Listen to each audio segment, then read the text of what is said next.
He's one of the most powerful politicians in South Carolina politics. And in this edition of Quintin's Close-Ups, I talk exclusively with David Mack. Right after the August 13th primary, which, you know, a lot of candidates from the Democratic Party actually participated in. And I saw a press release from the Marlon Quintin campaign in which you, along with Seth Whipper and Lelon Stavronakis, that is, actually endorsed Marlon Quintin. And I want to read something that you said in that press release. I'm supporting Marlon Quintin because I know he will bring the fight to Nikki Haley and her Tea Party allies.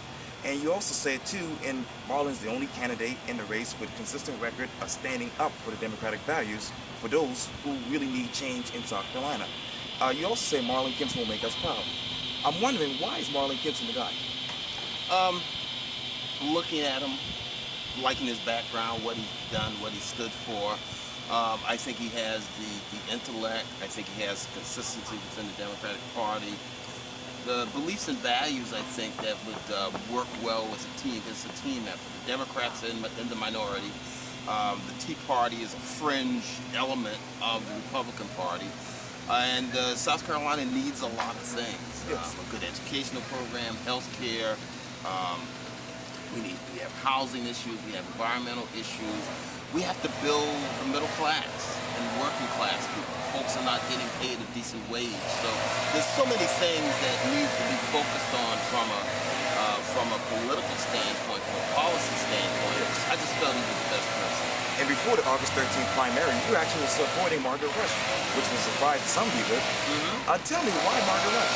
Margaret is very sharp. She's been out there a long time. She, again, the belief, the values. She was my first choice in the primary. We had 5 people, and we've worked together on a lot of things. She's hosted a radio program. I've hosted a radio program. She's been a guest host of my program. But if you look at Margaret's record, it is a very, very good record. Again, core Democratic values, willing to bring fights. So I thought she would have been a great person also. And I was reading in a June article in the Post-Reporter newspaper in which your name was actually known in the hat as far as running for that particular seat. Obviously you didn't. So tell me why. I felt I had built up too much, a lot of seniority in the House. And at my age, didn't want to start off in the Senate. So I'm very happy and pleased with what I'm doing now.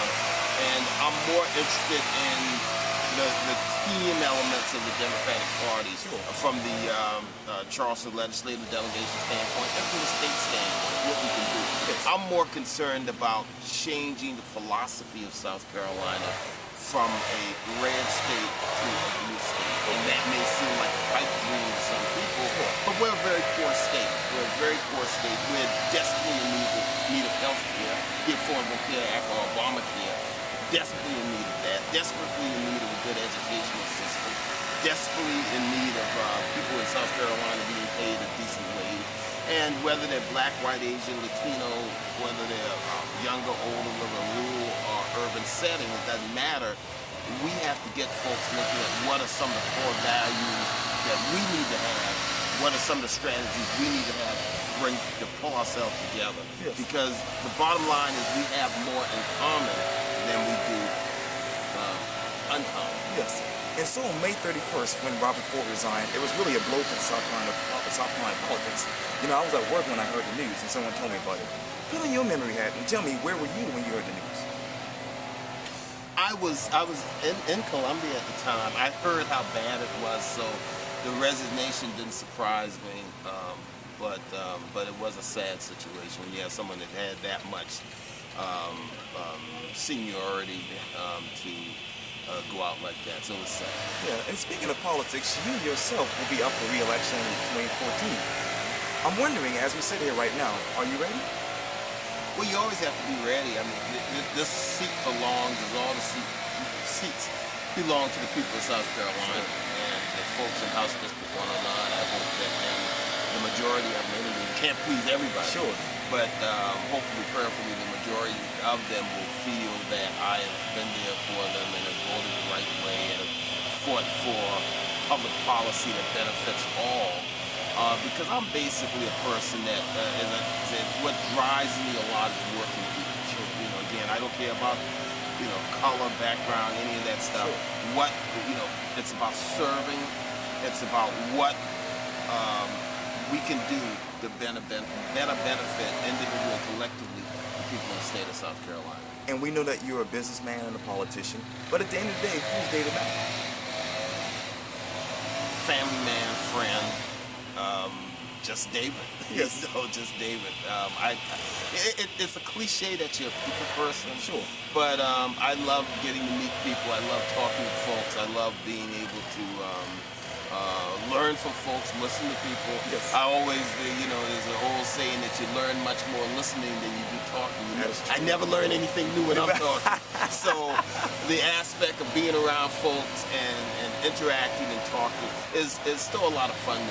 Yes. And even before, I'm blessed that I've just finished my 17th year in the House. Awesome. This year coming up will be number 18. Yes. But before that, working as a community organizer, working in doing radio, doing a lot of different things. Right. It's been about serving people. How can I make a difference? And I enjoy that. Yes. So, you wake up on a Monday morning like this morning, and I'm ready to go on Tuesday. Yeah, it's that's all good, yeah. But we're taping on a Tuesday after yes. Labor Day. Yeah. But it's fun. Yes. I enjoy it. I love the interaction. I love the energy that people bring, and just trying to be a part of making a difference. Yes. And let's continue to walk down memory lane. As I read, you actually grew up here in Charleston. Put on your memory hat again and talk to me about your memories of growing up here. Fun. I two-parent home. Yes. My parents are retired educators. My father was the first African-American school superintendent in the city of Charleston.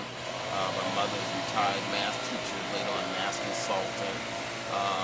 I was very blessed in that when I graduated from high school, Yes. all four of my grandparents were there. So it was, had a phenomenal brother up and he passed away at 21 of an aneurysm. He's 4.5 years younger than me, but God saw fit to give me a great playmate and brother growing up. Yes. So growing up in Charleston was a lot of fun. It was the last time that we had, I think, an era where kids could walk out of their house and go play. Now you can't let a 12-year-old just walk out of the house. You can't. I remember when our kids were young, you put them in the car and just drive them everywhere. We could walk out to the house, we could go to the park, we could go to the pool, we could go to the lot and play ball. That's we could, right. it was a dead-end street, we could go and play. We could just go walk around. That's right. And it was intact, everybody kind of knew each other in terms of the families and stuff. And so it was a fun time growing up in Charleston. We went to Calvary, Rhett, and then Burke High School. And these days you actually live in North Charleston. Live in North Charleston. Talk to me about living there. I like North Charleston. I moved to North Charleston at 17. Well, when I got elected, right before I got elected, around that time I moved to North Charleston, and love it. I think North Charleston, one of the same. I love the Low Country. Yes. I love. I have one son and lives in Philadelphia, and one in law school in Scotland. The youngest one is here, but it's like Charleston. The old cliche with New York, great place to visit. Wouldn't want to live. So I love Charleston. Just being here on the waterfront park is just beautiful. Yes. You can drive where you want to go, and the weather doesn't get too extremely cold. So I love it. That's awesome. And from my understanding, you actually went, and you mentioned this earlier too, Burke High School, class of 1971. 1971, yeah. Who was David Mack as a high school student? I wasn't political, that's for sure. We had buddies, we were just average, man. We were just, and I think one of the reasons, politics, civics is always interested me. I always had an interest in it. Yes. But I saw at high school level anyway that, it'll sound kind of arrogant, but the teachers was always directing the student council president or whatever, and I thought, well, if I'm going to do that, I just want to do what I want to do. So, I was just average guy, me and my buddies, just hanging around, just doing what young kids do. So it was just a lot of fun. But as I look back, we had some unbelievable teachers. Not only Burke, the whole C.A. Brown, Barnes Wilson. Yes.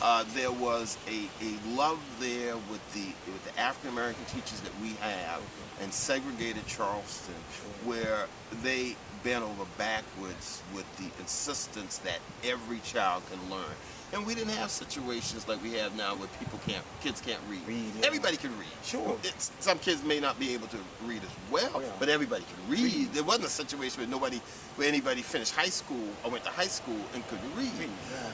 So those teachers were just unbelievable back then. And myself and everybody around my age, we look back and we just, thank God for those teachers. Because I've always had the belief that young kids now don't have the infrastructure that we had back then. From the standpoint of being able to walk out your door and people in the community knowing you, to the standpoint of being in segregated Charleston. Not saying you want to go back there, but there were some elements there. I remember the teachers constantly telling us, you have to be better, you have to be better, you have to be better. Preparing us for getting out into that cold, cold world. So we thank God for those teachers back then. Yes, and from that time you actually went on to Howard University in D.C. I'm wondering what was so attractive about Howard University that made you go there? You want the real answer? You want a political answer? You can give me both. We have time. It would be nice to say I went there because I knew it was the epicenter of government. I knew it was government. Or it was the capstone of Negro education. I just went there because they had some good-looking girls. That's what. Good, I was a typical high school kid. But it was a great experience. It was a great experience because being there, you had people from all over the country. It was a great educational system. The instructors were. It was not only the academics, but the pride aspect. I got there, as you mentioned, I finished high school in '71, so it was right after the 60s. So a lot of folks had done the quote-unquote heavy lifting for integration. We came in on the awareness part, where we were reading Black history, calling each other blood brothers and sisters, but it was a genuine love. It was a genuine love, and appreciation for each other, because we had to, I think, as Black folk, we had to focus on how do we relate to each other, how do we love each other as a people, and the key thing is, I say to this day, that's not anti-anybody. In other words, if you love your heritage for being Black, it's not anti-anybody, no more than Italians, Greeks, Sicilians, the Irish. Everyone should love themselves individually and collectively as a group, bring that love into the general pot, and then we all get together. We all work together as a society. And if I'm correct, you came back to Charleston in 1977 to work for the Carolina Youth Development Center? I was on the board there. Okay. I was on the board there. You did a lot of research on that. I gotta find out what else you know. You know too much. I do. No, my first job, and I mentioned this on my radio show last week, my first job out of college was in Columbia. I was working on a master's at the time at a Hardee's, and I worked there for 2 months. Yeah, with funny hats they used to wear back then. Worked there for 2 months, and then I worked at the State Mental Hospital in Columbia. And then I came back to Charleston, worked with the maintenance crew for a while at the Charleston County School System, and then was employed at Cobra, the Dominion Federation of Schools. So that was a great learning experience. I started doing a radio shortly after that. Community organizing, specializing with the Sickle Cell Anemia program, and started working with campaigns, a lot of community stuff.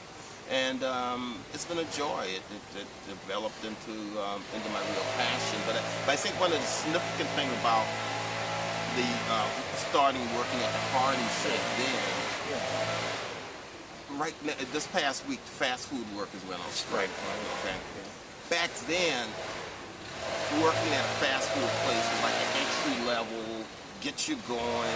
And I only worked there 2 months, but it was a good 2 months because I was able to, I had a degree, but you get something. You get something, but you're knowing that you're gonna move on. now you have families trying to survive on that type of income, you know, and that's something that all of us need to focus on. You got folks in New York making $7.25 an hour. In New York, That's crazy. you've got we had a situation, a lady working at a Subway restaurant a few weeks ago in Washington D.C. cut her hand. She's cutting these, cut her hand. No insurance on the job. $1,200 hospital bill. And so not only did the company not pay the $1,200 she had no insurance, they docked her pay for the time she missed the work. And she's been working there 11 years. Wow. 11 years, making like 10-something an hour. Jesus, you know. That's ridiculous. And we can't, you know, we cannot have a society where we do people like that. Exactly. And from a national standpoint, this country has sent a lot of jobs overseas. Didn't have to do it. 2 major tax cuts for the rich, and a war in Iraq that we didn't have to fight that cost us trillions and trillions of dollars. So we've done all of these things. We've neglected the middle class, the working class people in this country, and that's a key component as to whether we're going to be the quote-unquote great country that we know we can be, that we should be, or whether we're going to be just a large third world country. And as you speak of politics, let's talk about Syria for just a second. What is your stance on that? I don't think the president should go. Okay. I don't think it should go. I mean, it's almost like limited strike. It's almost like being just a little bit pregnant. Okay. You know, that term. Yes, sure. Once we go there, we've seen this happen time and time again. And I know it's horrific when we see the pictures of the folks suffering from Americans. I know it's horrific. We hate that. But think about it. We have used in this country drones. And terrorism, by definition, is the killing of women, children, and non-combatants. Innocent people. And we sort of use this term, well, it's collateral damage, which is a nice, clean, professional-sounding term. Okay. But we've killed women, children, and non-combatants with our drones.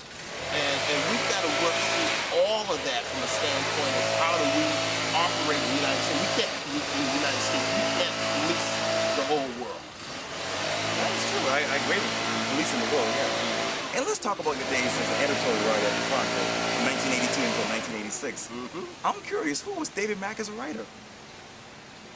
Pretty much me. You know, my thing, whether I'm doing radio, doing this, speaking, writing, I'm going to be, you know, I'm going to be, I don't know how to be anybody else. I want to be anybody. So if you look back at those articles, and that was a while ago, I was dealing with everything from a standpoint of the same basic things.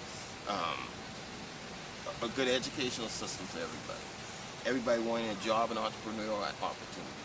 Healthcare, housing, to be treated with dignity and respect. Sure. I've always been dealing with those common things. And if you look at, we just celebrated the 50th anniversary of the March on Washington. That's right. Same issues. Same issues. They don't really change. There's 5 things that I look at that everybody wants in life, and I operate from these principles. Okay. Number 1 is a good educational system for your children, a job or entrepreneurial opportunity, health care, a decent place to live, and to be treated with dignity and respect. And those are the 5 principles that I always operate. So if you look back at those writings, those were the positions that I was, that I was writing on. And let's talk about you as a businessman, because you operate Sunrise Communications in Charleston. I'm wondering, how did that come about? Well, it's interesting. Back in 1979, yes, a friend of mine by the name of Al Munson, running a healthcare center. He said, why don't you come down and, they use the word troubleshoot or something. Sure. And I did. And it was cheaper than hiring somebody to do a job in a short time. Right. And I got a check for it. I said, I can do this.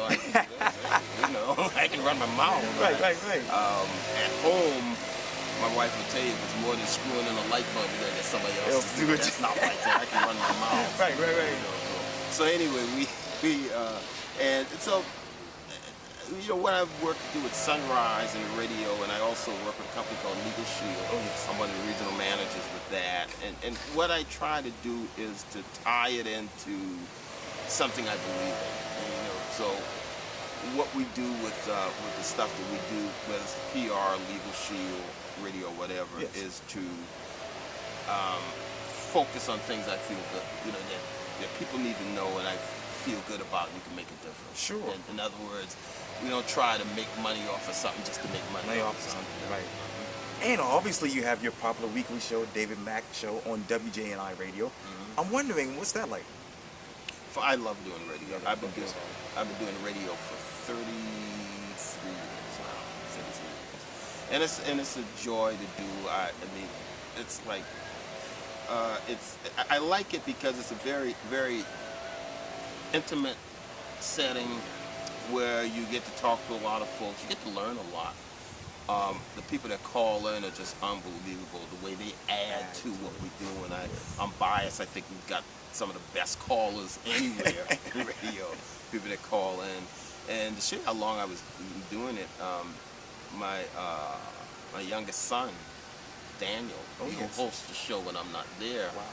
And the day he was born, I was doing the radio show. All right. And I had to call in to Bill Saunders because he was being born that day, that Saturday, as a matter of fact.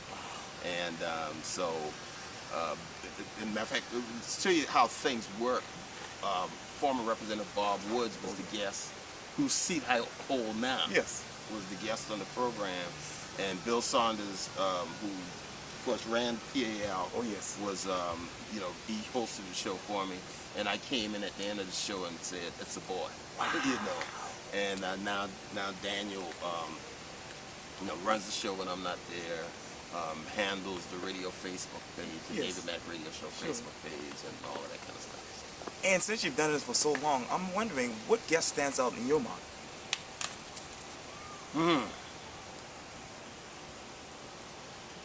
Well, I tell you one. I tell you a caller that stands out. I don't even know the caller's name. Okay. We had former Chief Reuben Greenberg on the show, and a caller called in. A guy called in. We don't know who it was, and suggested that the Cooper River Bridge at that time, that you reverse one of the lanes on the newer bridge. And I saw the response on Chief Greenberg, and the guy went in to give a real great explanation as to why. And I saw Chief Greenberg's face. I saw him take some notes. A month or two later, the lane was reversed. Now, I don't have proof that, I can't tell you exactly that's why, but it sure seemed odd to me. Because I never forget the expression on his face when the caller came in, because he went into, and you know, the guy probably didn't have an engineering degree or anything of that nature, but just critical thinking. That's all. Critical thinking. That's all. And it was just unbelievable. That's a call that really sticks out to me. But yes, there's been so many of them. A lot of folks that were on on television for the national, for the King celebration that spoke.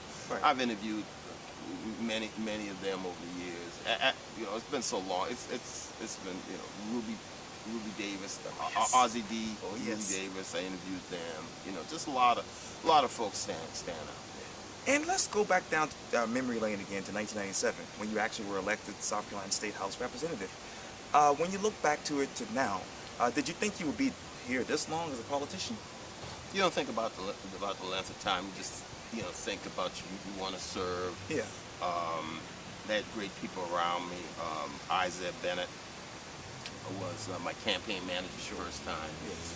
Carrie Whipper was the assistant campaign manager, taskmaster, if you will.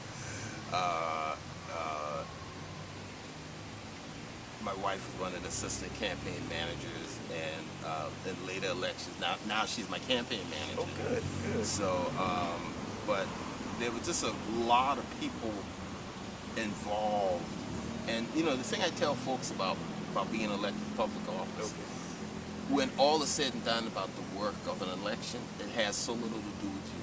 It's people that have that, you know, and it's humbling to think about it or talk about it, but people who have gone out of their way to work for you. And, you know, I've got pictures of, you know, people wearing T-shirts, Mac for the House T-shirts the first time out, and everybody, and you know, 17 years, a lot of, you know, a lot of good friends have passed away during that time period.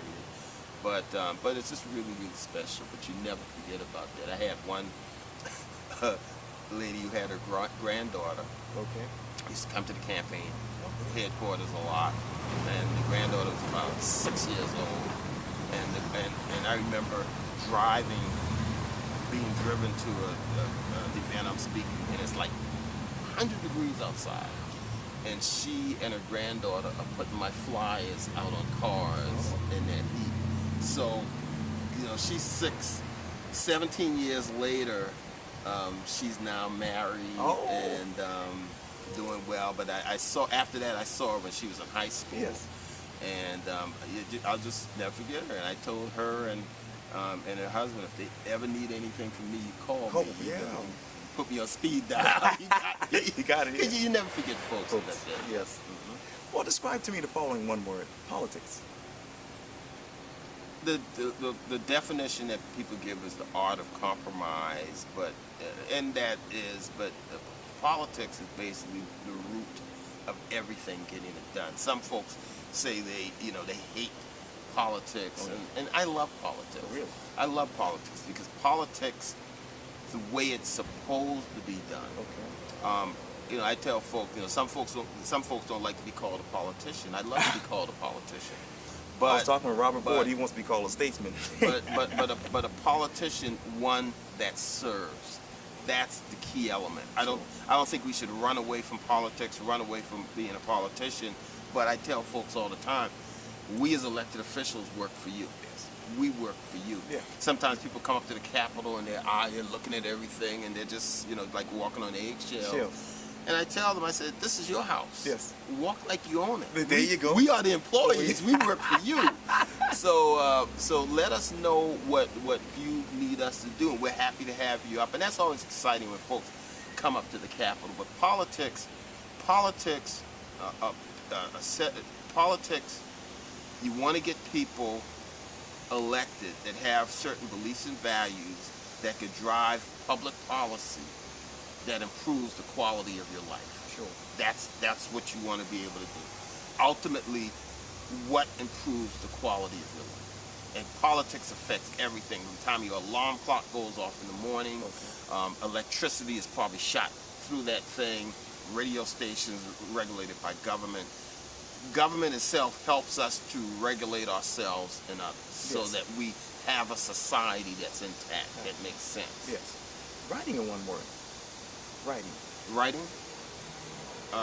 Like articles and stuff? Yeah. Expressing oneself. And not only that, but it's good to write things down, period. Sure. I do seminars and I tell folks that there's the art of having a calendar, keeping a schedule, having it locked in to know what you're going to do and when you're going to do it, what time you're going to do it, and all that kind of stuff. Sure. So writing is very, very important. I do notes to myself all the time. You know, I hear stuff and you know, just make a note and put it down. And so writing is important. Yes. One word to describe David Mack.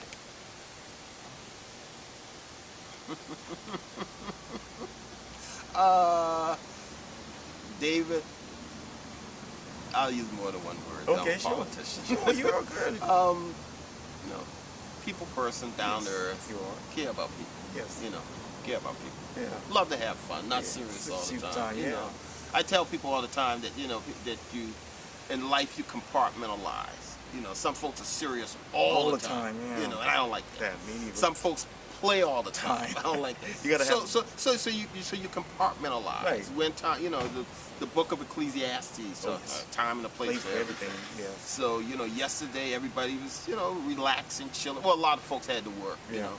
But if you didn't have to work, you relaxed, having a good time. Now, the day after Labor Day is when we're taping. A lot of times you have to get to work. And in these days, if you get up in the morning and have some place to go, it's a blessing. Yes. It's a really blessing. It really is a blessing. because a lot of folks right now are looking for jobs, looking for work.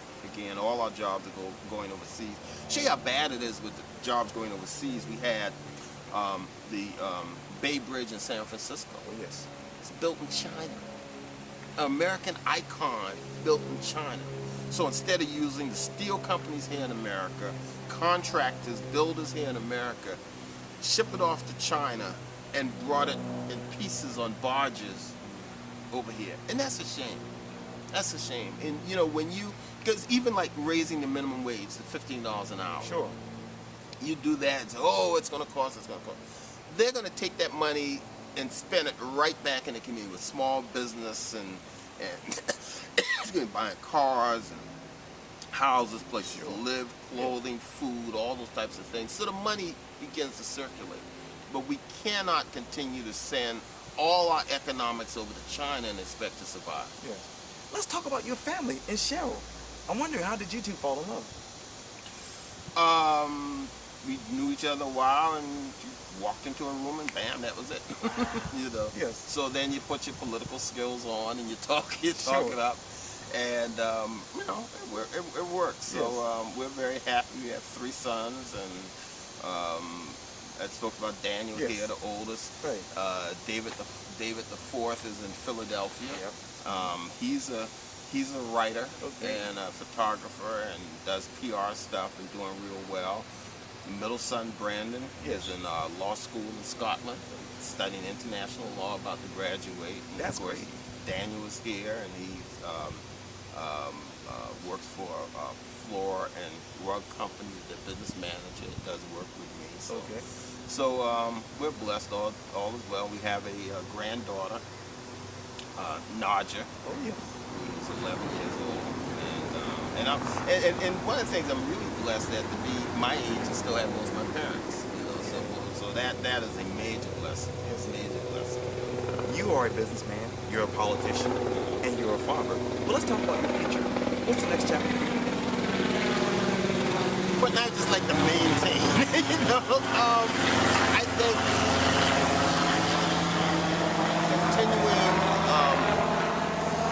continue to expand on what I'm doing.